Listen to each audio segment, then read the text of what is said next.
Vous avez peut-être aperçu ces affiches aujourd'hui à Lyon ou encore à Villeurbanne. La pub tue le climat, non au sans filtre avec les publicitaires. 149 affiches au total ont été placardées par les militants de plusieurs associations.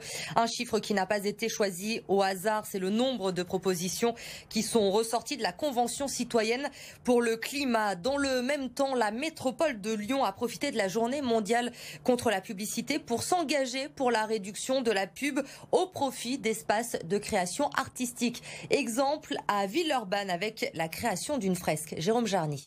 Une fresque plutôt qu'un panneau publicitaire. Pour la métropole de Lyon, le choix est vite fait. En donnant la possibilité à des artistes de s'exprimer, le Grand Lyon affiche sa volonté: diminuer la place de la publicité en ville sans y être totalement opposé. On a très peu d'art dans nos rues et on a beaucoup de publicité, donc voilà, peut-être trouver un dosage autre et le faire d'une autre manière, faire participer les annonceurs et les marques d'une autre manière. Voilà, c'est un petit peu notre cheval de bataille. Si la plupart des murs comme celui-ci pouvaient être peints, ça serait bien plus joyeux pour l'ambiance en général dans la ville.